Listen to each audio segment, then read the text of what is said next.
دی چې زما د سوال جواب به راکړي. دوی کې څوک دی چې زما د سوال جواب به راکړي او دوی به په کوم دلیل زما مات شوی زړه جوړوي؟ د دې مندر په ځای خو ټیک ده چې جومات به جوړ کړي، د دې مندر په ځای خو ټیک ده چې جومات به جوړ کړي، خو دا جومات چې ورانوي دلته به څه جوړوي؟ د دې سړي نه یاره وکړئ او دی وپېژنئ دا چې زموږ منځ کې په شان لکه ماشوم ولاړ وي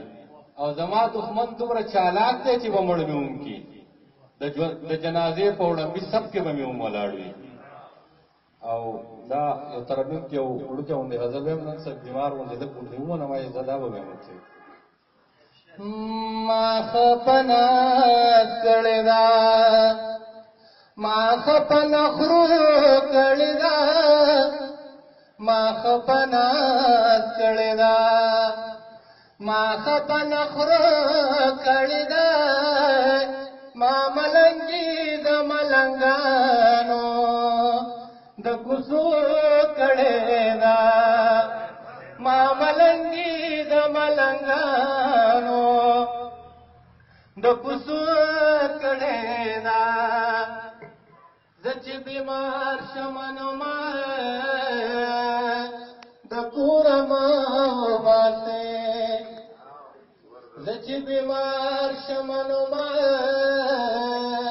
د کوره ما وباسې هغې واده په ځل کدل کې د راتلو کړې ده هغې واده په ځل کدل کې د راتلو کړې ده ما خپنه کړې ده ما خپنه خرو کړې ده په آخرت کې یو سړی به مونږ ته ګوته نسي په آخرت کې یو سړی به مونږ ته ګوته نسي وایي بدوي زندګي ټوله په وضو کړې ده وایي بدوي زندګي ټوله په وضو کړې ده ما ملنګي د ملنګانو د کوڅو کړې ده هغه دراغله دا د لاړه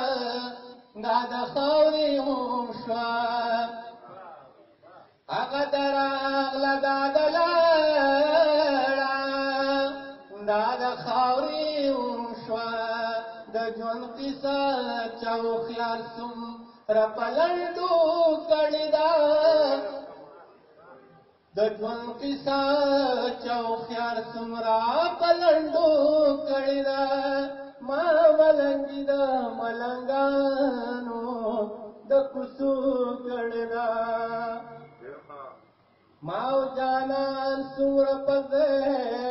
باندې پښتو ماته کړه ما او جانان څومره په ځای باندې پښتو ماته کړه ما او جانان څومره په ځای باندې پښتو کړې ده ما ملنګي د ملنګانو د کوڅو کړې ده منصوره څوک چې مینه پیې جانې او بل پیژانې ما د هغو سره خبره د هغو کړې ده